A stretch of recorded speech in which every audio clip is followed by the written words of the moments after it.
Nice recognition as rugby's original brand. Gilbert is delighted to support rugby across the U.S. Gilbert Rugby is working on innovation and performance alongside the best innovative products and support to enable players. Yeah, let me just take these with me. I'll take this. I'll leave this here. That one, and I'll see what I can get.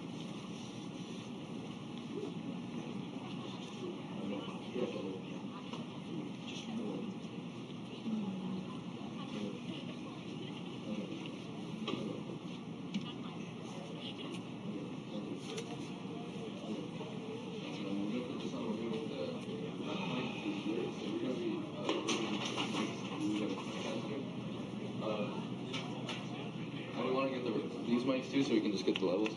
I can test those for right now. Alright, they're on right now?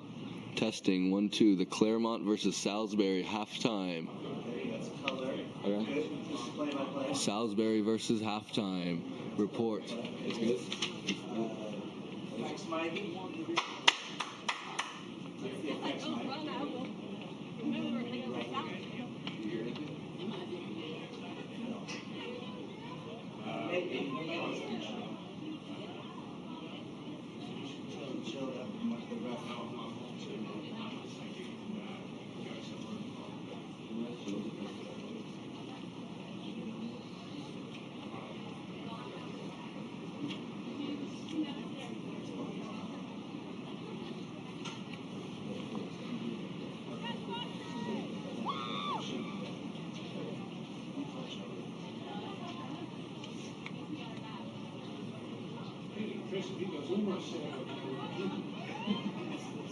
We're getting that.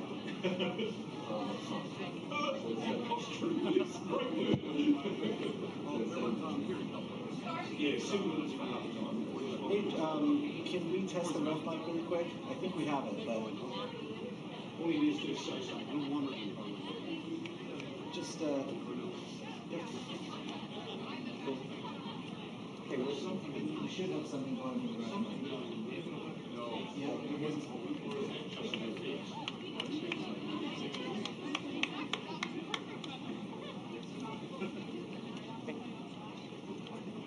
so we're not hearing anything. Yeah, we're still not hearing anything. Let's go.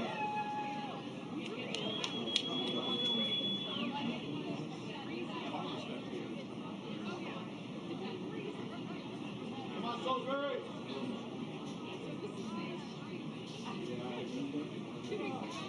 Yeah, we don't hear it.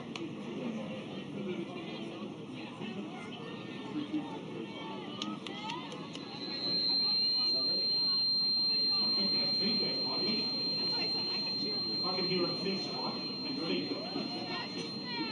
Oh, he's not.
Welcome back, viewers, to Titan Stadium at Cal State Fullerton for this Division II Collegiate Nationals women's semi-final between Claremont on the left of your screen and Salisbury University on the right. Claremont leading 25 points to 15. An exciting first half. Glad you can join us. I'm Mark Stabina. Beautiful sunny day here in Fullerton, and it is warm. It's a good 74, 75 degrees, and expecting the temperature to climb throughout the day. Plenty of college finals action in this D2 women's bracket, followed by D1 and of course D1 Elite. But right now we have Claremont on the charge up to the 22-meter line of Salisbury. That's Alamina now to Dorsey, flung over the sideline. Some impressive performances in the first half from many of these backline players of Claremont. Great combination being formed between Joey Yamada at 10 and of course Dana Alamina. She scored a brace of tries in the first half. So influential on this match. Salisbury with the kick. Straight to Dorsey. Stepping. She might get flung over the sideline again. Just couldn't quite bring it back into her support. So a line out now for Salisbury. They've spent a lot of the match, in fact, trying to come out of their territory. Claremont just piling on the pressure, having most of the territory. And expect Salisbury to run it out instead of the conventional kicking. They're a high-risk outfit, which makes it exciting to watch as they win the line out. Little break down the short side, looking for support, but it's snatched by Sacristan. The 9 flings it out. Alamina, dummies again. Looked for support over the top. Doesn't find hands. It does eventually, and that's forward. So still going. Yamada over the top again, but one of those passes went forward. So Salisbury just clinging on again. They defended so well. Claremont had so many options. And Salisbury's defense just held firm. Some desperation defense at times. A lot of turnovers. So both teams really strong at the breakdown. If the attacking team doesn't have support coming in to protect the ball, expect the opposition to pinch it. Down that short side, Salisbury. It's a good run. Just going down the same way. Laying it back.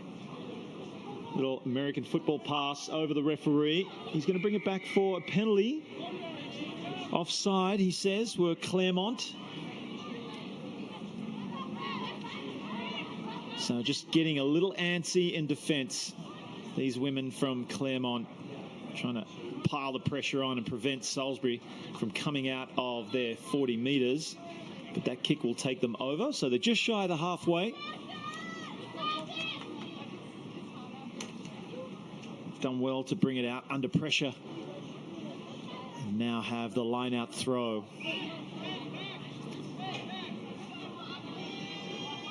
We haven't seen too much of this Salisbury backline. Of course, number 14, Marla McNeil, found some space. And that's all she needed. She scored the first try for her team. But it's been turned over at the line out. So a little dummy switch again between the 12 and the 13 of Alamina and Ford. And now Parker always getting herself involved. Good work between her and Lauren Dorsey. And there's that counter rucking I was speaking of. It was Marla McNeil, but she didn't release the tackled player. So when you tackle the ball carrier and take them to ground, you must take your hands off the tackle player before attempting to steal the ball. In that case, the referee deemed that Marla McNeil did not do that. So now Claremont find themselves inside Salisbury 22-meter territory with the line-out throw.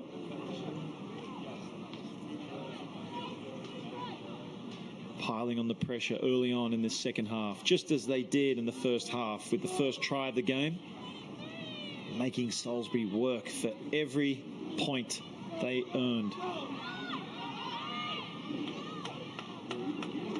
Claremont.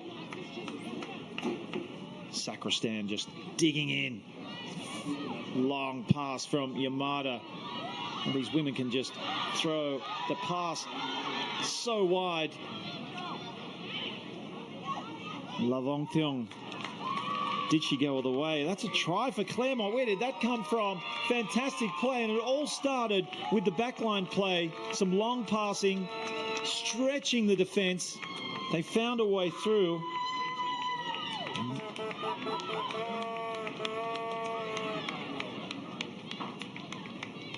As you can see, we haven't seen much of Anastasia Lavong Theong.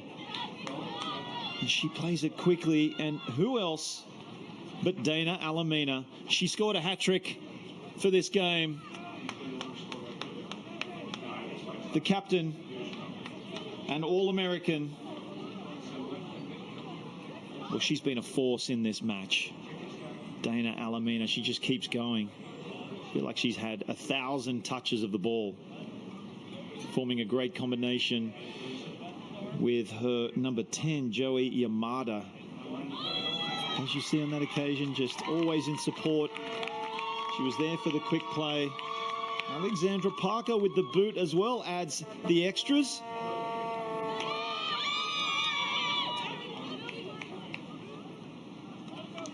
And Claremont have opened up this second half already with a dominant performance. Salisbury not out of this game by a long shot, as that ball from the kickoff finds some space. Just dissects the Claremont players through the middle. If Salisbury can turn it over here, they might have an opportunity to score. Yamada under pressure, brings it out, kicks hurriedly, and that'll go straight to the try scorer, Marla McNeil. What can she do? She shapes up. Good attempt to tackle coming in, but she's way too strong. McNeil still going. She's held up at the moment. She'll need to get to ground or get support. It's come down. It's well done from McNeil. And now Salisbury up nearly to the 5-meter line. Support coming in.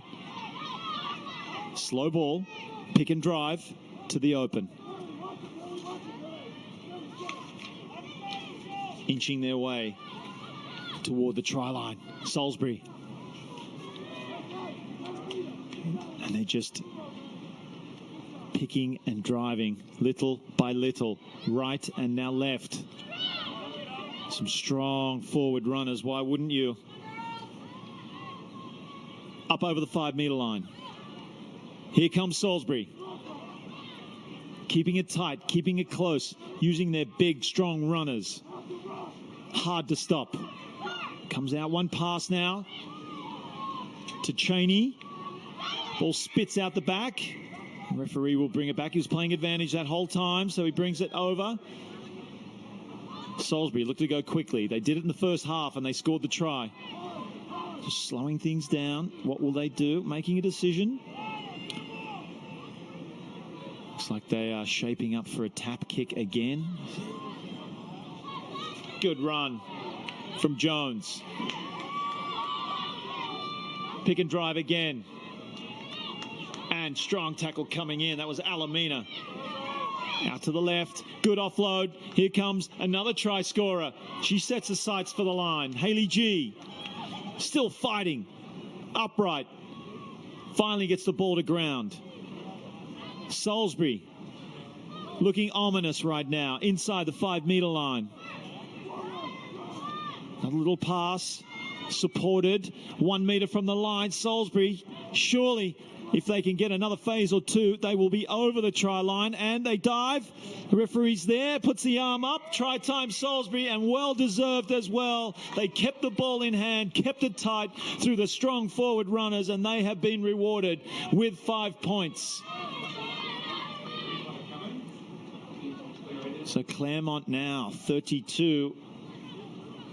Salisbury narrowing the gap to 12 with 20 points. Kick to come.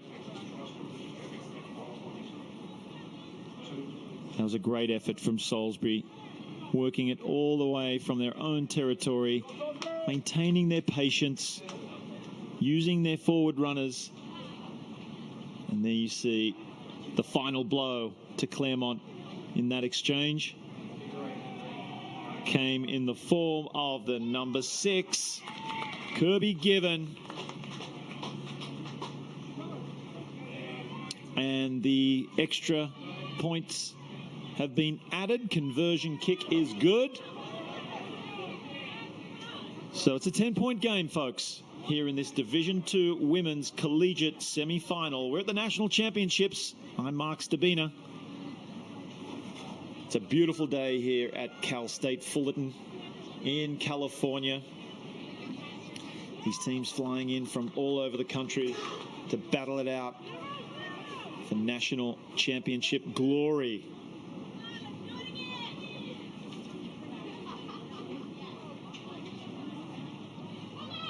And it will be Joey Yamada for Claremont to restart.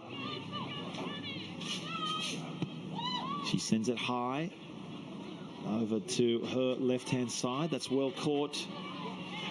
Still standing in the tackle. Strong runner. Hard to put down.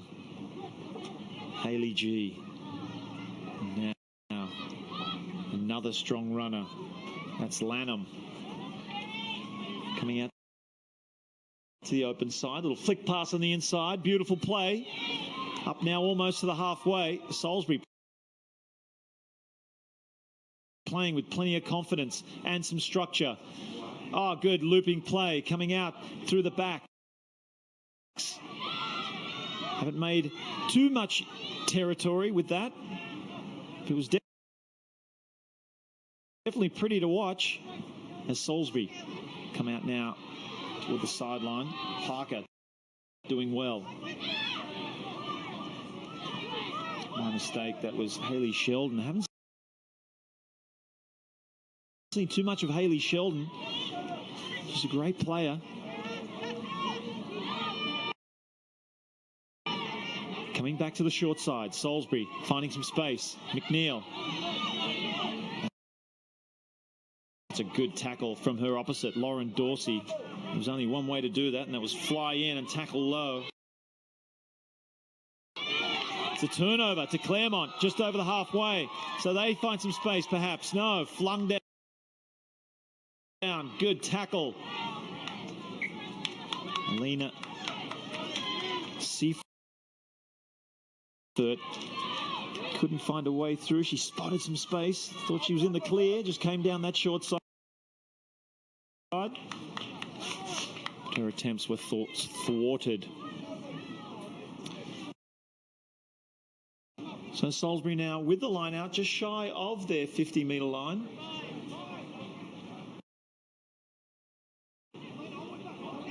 $32 points to 22. It's an exciting game of rugby.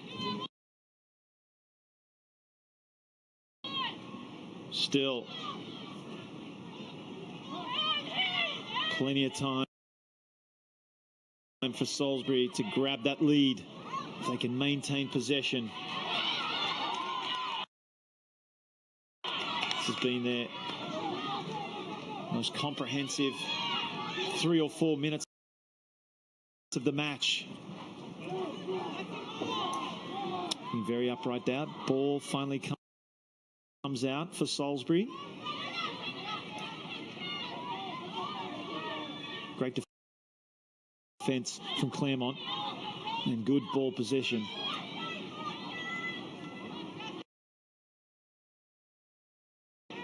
Salisbury through Lanham. Oh, she's met by a strong tackle by Sophie Baker, which has turned the ball over. Yamada, she finds space. 2 Salisbury players in pursuit and beats the last one. Can she go all the way? Yamada gets the pass away perfectly to Alexandra Parker. What a try from the turnover. Wow, Joey Yamada just drew in 2 defenders unselfishly. Gets the pass away right before contact to an unmarked Alexandra Parker. That's a devastating blow for Salisbury.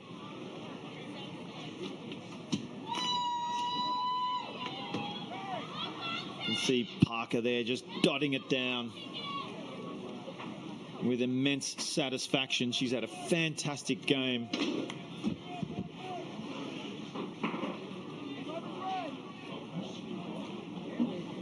She's everywhere,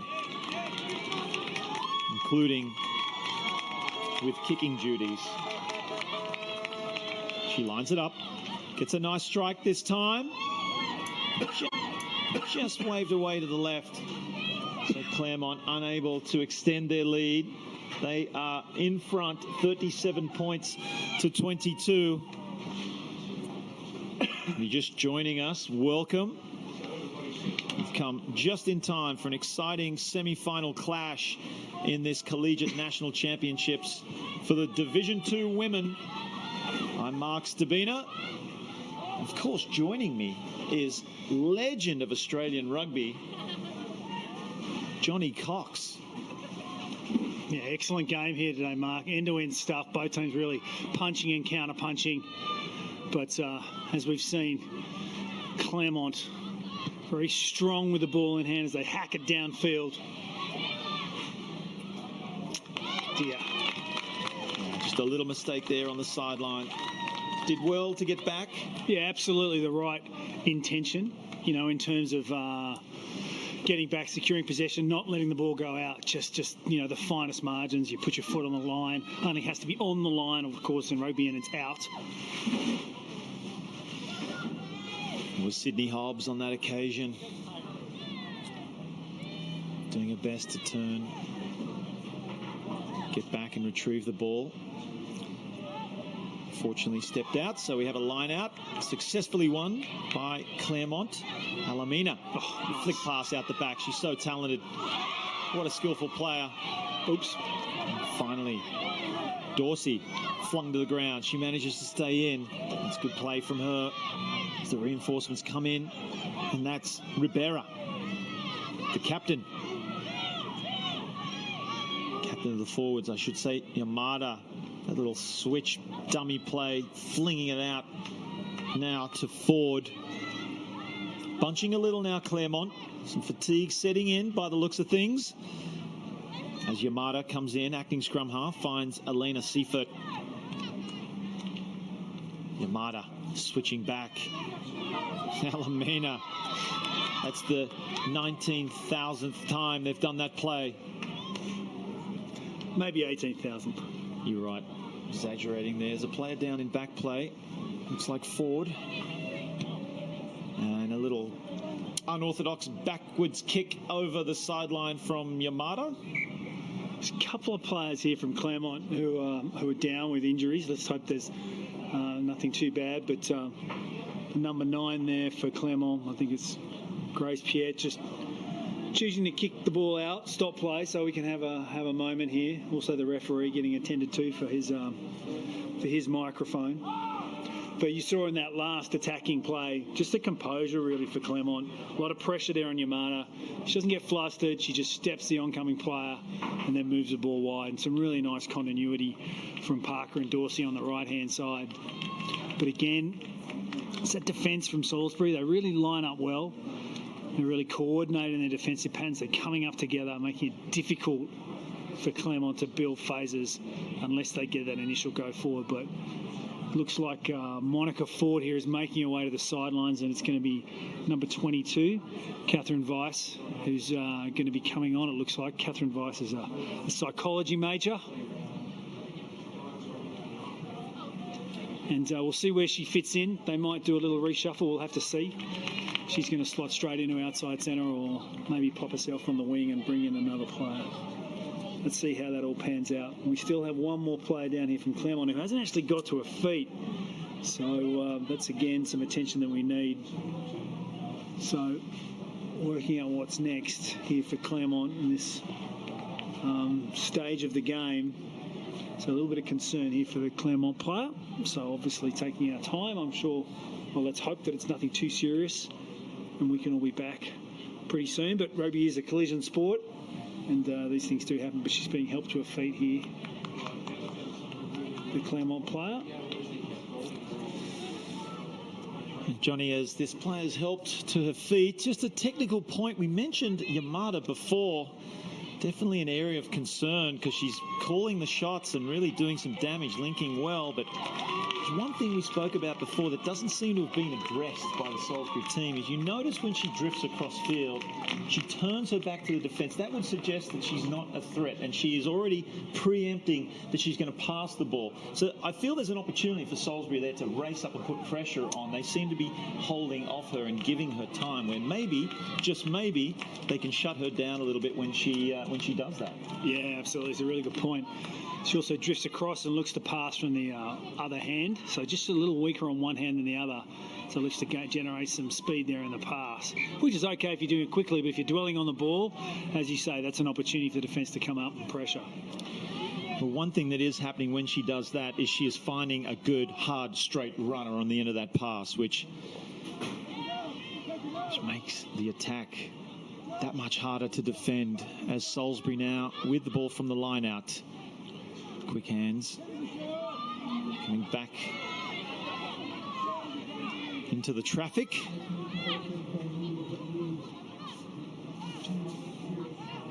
Another strong run met by another strong tackle. Salisbury looking to run it out of their zone yet again. That's a good run from Kirby Given. Over the 40-metre line. Canara coming in. Might be illegal. Arm is out from the referee. Playing advantage. Here comes Clendenin. And good support play from the forwards as now it's the back's turn to have a crack. Presley Cheney through the middle. Ball pops out. Got some numbers out to the right if they can get it quickly, and that's exactly what they do. Playing the same way as Salisbury. Is now Marla McNeil, not quite sure what was going on, but she beats a defender anyway, and it's been turned over. So Claremont with the ball. No, there was a penalty, side entry, so that's illegal. They can slow things down a little bit, Salisbury.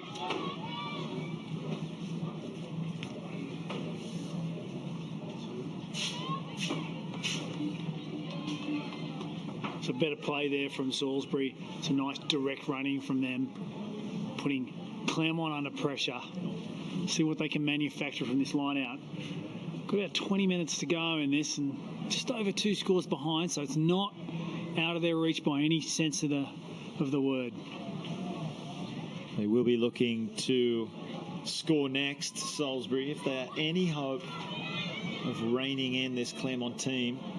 Ball goes to ground, and Yamada's quick to react, and she gets it on the toe. Soccer skills from Yamada. That time just can't quite keep it in the field of play, but wonderful reaction from her. Quick to the ball on the ground. Yeah, good pressure there, and did the right thing the second time, trying to tow it through. Just couldn't direct it in field and kicked it directly out on the full. So it's a line out where she kicked it from because she's outside her 22.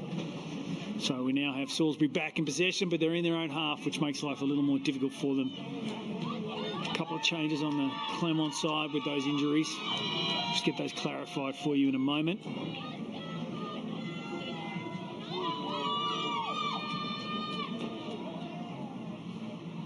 Salisbury University now with a line-out throw. Comes down on the side of Claremont.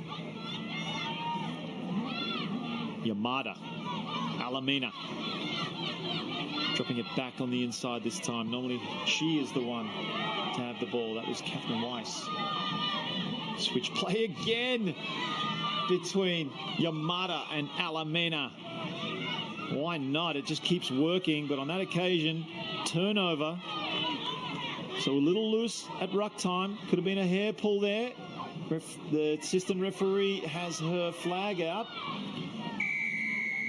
If I saw it, then certainly the touch judge saw it too, Johnny. Yeah, don't think it was intentional. It's just, going in with strong hands and came away with some locks of hair, but it's a penalty nonetheless, and Salisbury get to kick down the sideline towards the Claremont 22.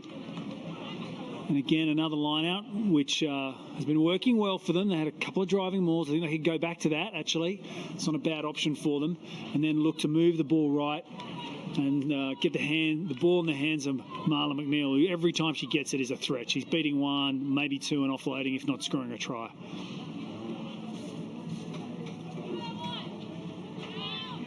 Just get the sense that Marla McNeil just needs a little bit of space.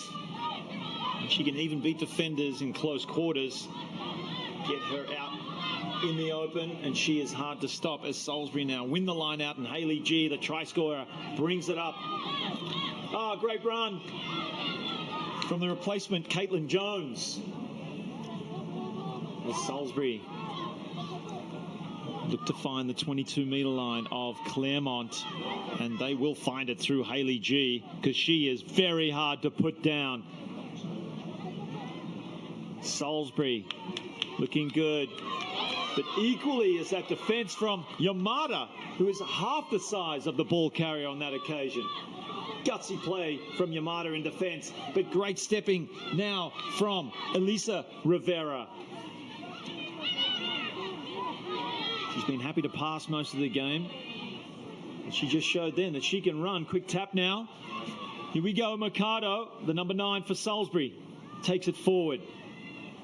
10 metres out from the try line. Good opportunity here for Salisbury University to get back in this game. Just picking and driving yet again. It works so well for them on their first try. Expect them to do the same. That's exactly what they do. They need support, because that is what will happen if not. But the ball fortuitously spits out the back, and still in possession is Salisbury. A little over the top. They have some space. Just need to get rid of it. The pass out wide. Stepping back in. Great desperation defense from Camille Sacristan. And now the ball is loose. Might be in the hands of Salisbury. Wow, exciting stuff, Johnny Cox. But Salisbury just unable to capitalise yet again. Yeah, just a little knock on. They were building lots of pressure in tight, and it was on out wide. They had numbers, just the passing was a little laboured. Passing out of contact instead of before contact, and giving the player on the outside some space, and just a real shame there. It was a chance to get right back into this game. But as it is now, Claremont will be under pressure. We know Salisbury has a strong, if not dominant, scrum. So testing times here. And it's up to Yamada, who's standing directly in the pocket right behind the scrum. So all pressure is coming through her. Scrum goes down, and now it's a penalty to Claremont. Interesting call from the referee. I felt Salisbury had a bit more pressure there. Scrum went to deck, and Claremont get that relieving penalty. They will be very happy with that. Been really impressed by the tackling of the players of both these teams, Johnny, in fact. Oh, absolutely. It's been outstanding, the defence in all quarters. Out wide, in close, driving tackles, excellent technique. You know, we've seen one scrag which took some hair for a penalty, and that's it. Everything's been really good. Head in the right place, shoulders in the right place, driving, and then rolling away from the tackle. It's been an excellent display here. And that's why I've had so much rugby as well, because the ball's been allowed to stay in play. Neither team really wants to kick, so it's just been end-to-end stuff. The girls will be tired after this, knowing that the winner has to back up tomorrow. Yeah, you make a good point. A lot of rugby, balls in play for a lot of time in this match. So it's amazing that these women are still playing with such ferocity and pace. It's a testament to their fitness. It's hot here at Cal State Fullerton. A little pass inside. Yeah, the referee picked it. I was just about to say that looked forward. Into forward, and then probably standing in offside position, didn't think she was going to get it, and then just hoping that ref didn't see it. But he picked it up. So now Claremont have a scrum. An opportunity here to build a wee bit more pressure on this Salisbury side. When they've got ball in hand, Claremont look very dangerous. And they can put their phases together, get that front foot ball. They look good.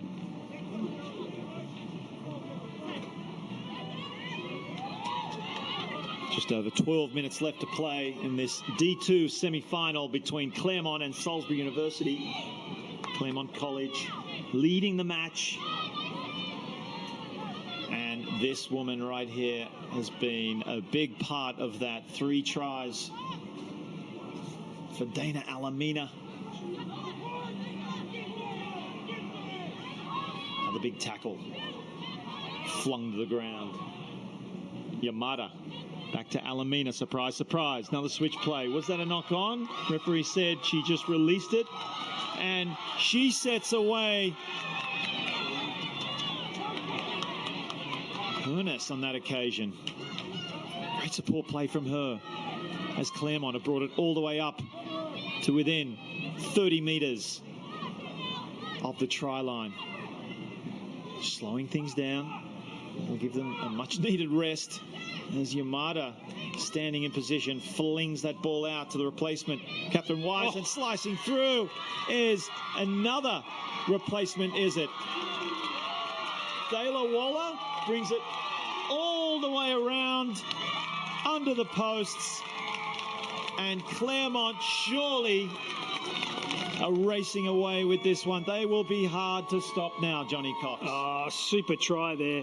You saw in the first instance off the initial scrum in their own half, they tried to go wide, and it was Dayla Waller who fumbled the ball, and you could tell why they wanted to go wide, because she has great incision. What a great run from Autumn Hernus in the first instance, but just slicing through, and when she gets through the gap, you can see she actually just puts the afterburners on. She goes away from the defence. Excellent try. Really well worked, and looks like Claremont with this formation have the full package with strike weapons out wide, and Alamina, Ramirez, Sophie Baker and Jessie Ribera in close. I love the way she dotted down for the try there, just cradling the rugby ball like a baby. No one was taking that ball out of her grasp. Yeah, Dayla Waller, she's an environmental science student. Claremont has 5 different campuses, as I understand it, all very close together, but different colleges.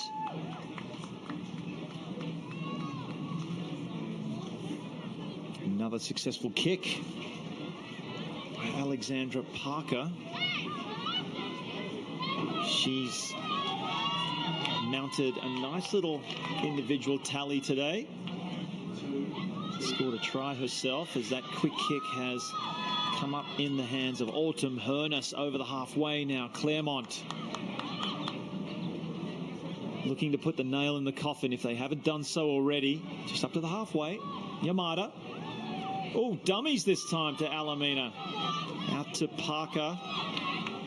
It's a little wild pass. Lauren Dorsey did well to pull it in, but she was under a lot of pressure, and that has resulted in the knock-on.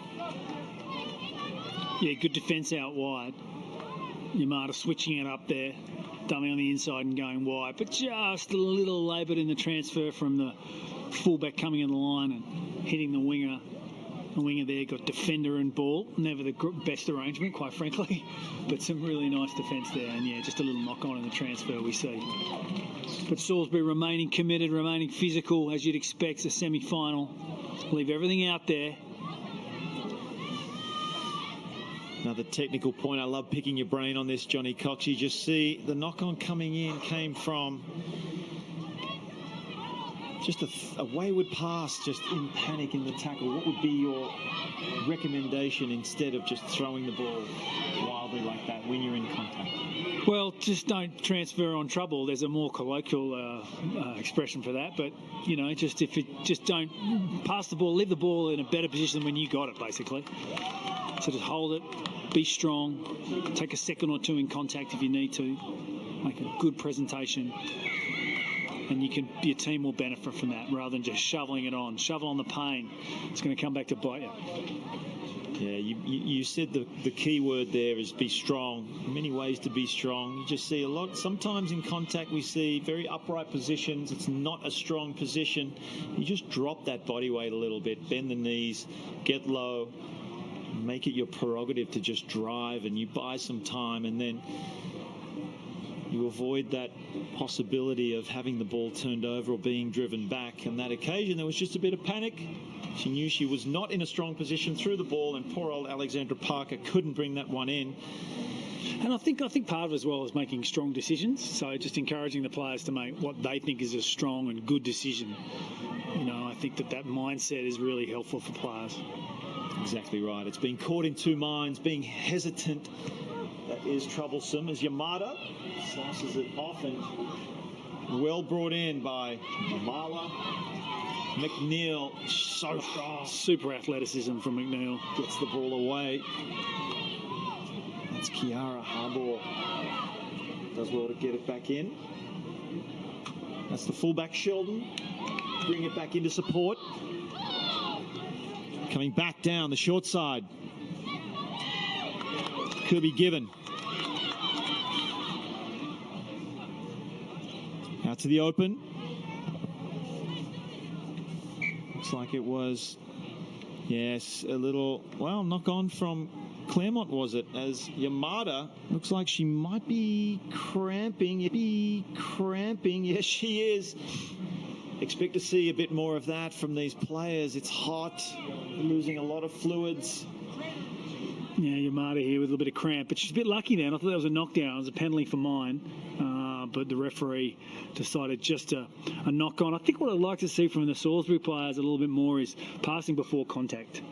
It's pretty much in most situations here they are, looking to initiate contact and then offload. It just makes the game a little slower. There is obviously a time and a place for it with direct runners, but early passing, backing up, it's going to create a few more options for them, I think. Yeah, also puts players in space. And you look there with McNeil, when she's under pressure, she's still incredibly talented about being strong. And in fact, now the referee's reversed his decision, and it is going to be a penalty here for the knockdown. So Salisbury looking to find touch and build some pressure, get back into this game. Not long to go, just 6 minutes. Looks like it's going to be a little difficult for them, but they're going to keep trying until the end. You picked it, Johnny.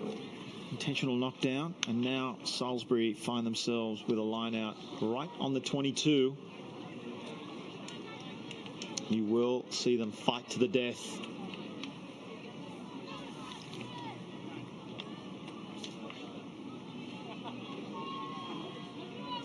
Sarah Mercado throwing it in despite wearing number 9 on her back. Very French, mate. Very French 1970s. Halfback used to throw the ball in. I actually think scrum half should throw the ball in anyway, quite frankly. But that's just another point. You see a lot of them do it in the sevens. We can talk about that later, and we will. But right now, Salisbury losing the ball, getting flung over the sideline. And they will not score a try that way, Johnny Cox. No, they won't. But Claremont now with a line out, and they're having their number 8 throw in. So it's all changes here. Grace Piet throwing the ball in. A little messy, but no, they didn't scratch through it. Actually, a free kick. I think closing the gap is what it was, which looked fair enough to me. I just love neither team sticking to the status quo at line-out time. Well, this is the point. I don't understand why hookers throw in.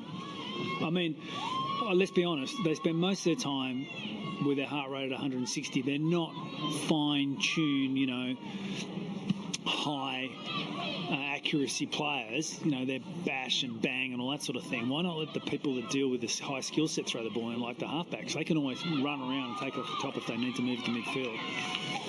And Johnny, expect to see a bit of a backlash on social media from all the hookers out there. Well, the hookers are better at other things, like tackling and running the ball and scrums and things like that. Good recovery. Salisbury with the ball. That's Caitlin Jones. She's been busy since coming on in this second half. Penalty. So Salisbury, they won't go quickly. Well, that's right. Our producers just informed us as well that wingers used to throw in. I can remember that as well. In fact, I think the French used to have the wingers and then the halfbacks throwing in. I just think the people with those higher motor skills should be throwing in. Also, it is really difficult to hit someone, a moving target, lifting in the line out. We're talking, 12 feet in the air? It's really tough. And if you've been charging around to people, you've got to control yourself, compose yourself, and then throw the ball in. It's tough. Halfbacks are used to throwing the ball, passing the ball with accuracy anyway, and it's just a change from sort of underhand to overhand. We're noticing Yamada's going off. She's clutching her hand. Let's hope it's not too serious because she does have the final tomorrow. Oh, Johnny calling it already. Claremont in the final tomorrow. They'll be playing. Well, it is 3 minutes to go, and they're winning 44-22. So unless you've got the TARDIS available, Mark, I reckon I'm right. Exactly. It's a Doctor Who reference for you guys out there. What do you call a fan of Doctor Who? You're a Star Trek, you're a Trekkie. Are you a Whoey? I don't know. A Dockie? The Doctor? That's a good point. we can have that conversation later as well. Coming to a convention centre near you, Tom Baker. Showing my age. Right, final parts of this game. 2.5 minutes to go. Scrum here. Ref taking a moment. And we have the number 14 for Claremont, which is Lauren Dorsey. She's graduating as well this year. She studies economics and politics. She was also in the American All-Star team. She's slotted into number 10. And it's number 18 coming in now, which is Amanda Martinez. She's actually going to be training with the El Salvadorian national team this summer, I've heard. And she studies media studies. She's coming on, getting a bit of game time in the semi-final. That is brilliant. Getting some international rugby taste. Yeah, nothing like it, Mark, as you and I both know. Lucky enough for both of us to play and coach rugby overseas. Just a great experience. It's one of the many benefits of this beautiful game of rugby. Well-travelled Alamina over the top. Just leaving without it is the try scorer, Taylor Waller. Yeah, it's just a little habit of Dayla Wallace. She does turn it over on that in those situations, but she's dynamic when she gets it. She's probably thinking, hey, once I catch this, I'm away. Just get those little things done first and then worry about the fancy stuff at the end.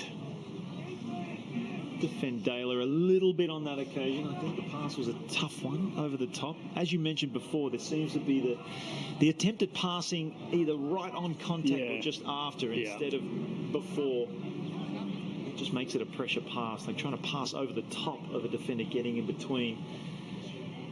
It's either going to dip, it's going to be inaccurate, possibly even drift forward. Always either wait till after contact for the offload or get it away before, as Salisbury now with a chance. It's knocked down and regathered.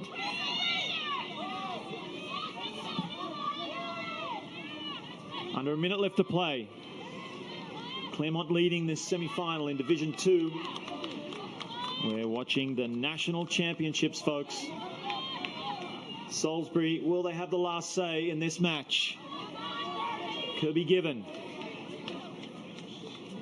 Just running it left and right. Piston action now for Salisbury. Would love a try to cap off their season here at Cal State Fullerton. Got some numbers. Elisa Rivera just holding the ball up. Now, possibly some space. Out to the original try scorer, Marla McNeil. She's so hard to stop. She'll go all the way. Yes, she will. Beautiful finish from McNeil. And they do get the last say in this match, but it's all in vain because Claremont College will emerge victors in this Division 2 semi-final. Well, the game almost started and finished in the same vein, which has really showed you the potency there of Marla McNeil. If they perhaps could have got the ball a little bit more on the wings, a little earlier, give her a bit of space. She just showed how devastating she is on that occasion. Beats one, running around the outside, carries 3 or 4 over the line. Wonderful athletic display, really composed in the contact zone. And it was just those fleeting moments, really, for Salisbury. If they could have put a few more of those together, they had enough possession, enough opportunity, they could have really damaged Claremont. But on balance, you would have to say Claremont with much more complete performance and fully deserved their win here. It's 44-27, just with a kick to come in a very difficult position out wide. So, good, strong, all-round performance from Claremont as this kick just drifts to the right. That's all she wrote. Claremont into the final. They're not sure who their opponent is just yet because that will be decided in the next match between Fresno State and Tulane. But for now, you see jubilation here from Claremont College as they run out victors 44 points to 27. A high-scoring, entertaining match. See some players hobbling over. Hopefully they're okay for the final tomorrow. And a good effort from Salisbury, just a small school in Maryland, a growing rugby program. They'll be very proud. Very proud indeed of their performance. But I did hear from their coach that this is the third time in 4 years that they've made it to the semis. Gee. They'll have to settle for the same result. Well, as they say in rugby, there's always next year. I hate that saying. I'm not going to lie. But you're true. Well, thanks for joining us here, folks.